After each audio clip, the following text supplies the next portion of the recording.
the investment capital is not coming over here because we're taxing it at such a high level that many corporations and many banks are saying they're permanent investments when they're really not. The way to incentivize this to actually come back is to say, look, you can bring this back tax-free.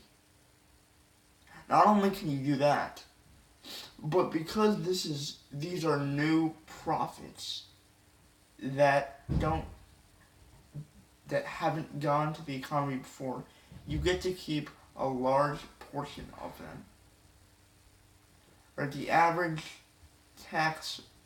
corporate tax rate is 20% among large businesses, probably much higher among small businesses due to the fact that those burdens are paid off on the personal side. So what you need to do is not only get that capital, but incentivize that capital to be used in a proper way where you tax them not at a 20% level, but maybe a 5% level. And I know that sounds ridiculous, and it gives a lot of money to the wealthy, but it also gives a lot of money to the middle class, helps job growth, helps wage growth, and especially with banks, right, helping small businesses get loans, and having more businesses, more competition, price reductions, right, more opportunities for employers. This bringing money from the outside would be a major, major deal for advancing and improving our economy.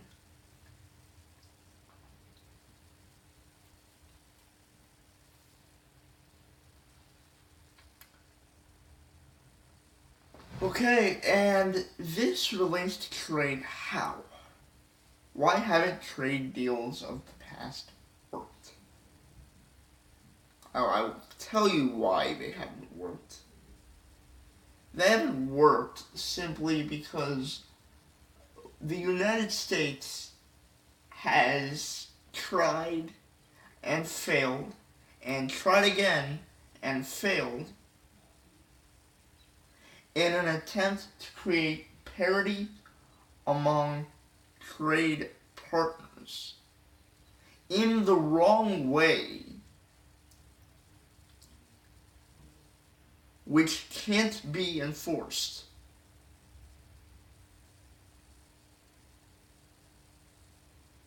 And this leaves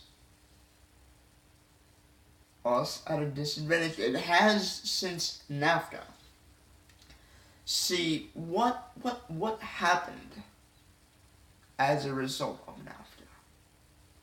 What happened as a result of TPP? What's happened as a result of everything in between those two deals? What's happened is this. The United States used their brains and decided that with populations expanding exponentially in places like China, Japan, India, and South Korea,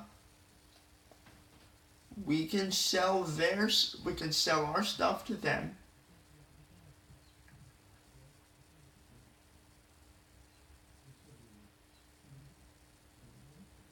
and in exchange we get what? We get cheap products, right? We get very cheap products. Now what's happened is that we're trying to level the playing field, because by leveling the playing field, the United States already has an inherent advantage because they are the most business-friendly and business-attractive country in the world, according to the World Bank. And if you look at just the lack of regulation, even though I think it's 50% too high, the lack of regulation in terms of comparison on a world stage, ease to do business, customer base, cost of business, and research and development, along with this banking system, this awesome banking system has provided so many companies with capital to get off the ground. Now, what does this have to do with trade? Right? We've always tried to enforce labor laws, environmental protections among other countries in ways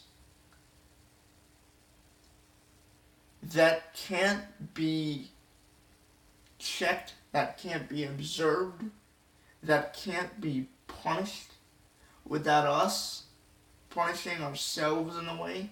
Because then you're playing if you punish the Chinese for not following on trade regulations in terms of environmental protection and labor laws, they're going to slap tariffs on your products. It goes tit for tat tariffs.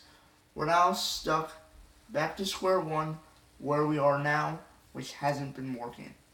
What you need to do is play tit for tat deregulation. Their markets deregulate. Their government deregulates so that it's easier for them to do business without the environmental requirement, without the labor requirement, right? So what you have to do is slash your regulations, general cut down on tariffs, okay? And I also have a plan to solve this environmental crises that we're talking about, which isn't really a crisis, but the usage of the teaming together of fossil fuels and environmental agencies, also combined with increased nuclear energy, I believe puts the United States at good standing. But that's a separate issue for a separate day. What the major issue now is, if we decide to be stringent, we're going to end up at square one. What you have to do is you have to deregulate. You have to cut down on tariffs. Make it an easier environment. That's what you have to do. Because China can only go so low before they break, before it's pandemonium. The United States won't go that low. But if China decides to go that low, their economy will implode. A completely regulationless economy, a completely tax-free economy, that's what they're heading towards if we play tit for tat with them, which puts them in a major hole, which they won't be able to move out of. If they do, their economy implodes. If they don't, they're on par with us, right, giving us the inherent advantage, as I discussed before. Currency manipulation is one thing that is an advantage for many small countries, economies, including the major player, the large one, China. The way you stop that is not by enforcing something in a trade deal that can't be enforced, but by the United Nations. To eliminate currency manipulation, you need to have a multinational treaty not involving the United States, having there be two currencies in the world. Stable, extremely stable ones. The US dollar and another currency, currency X, based on the constant value of gold, where you can't reduce it below a certain point, and you can't increase it above a certain point. So it always remains stable. Right, not giving companies an advantage to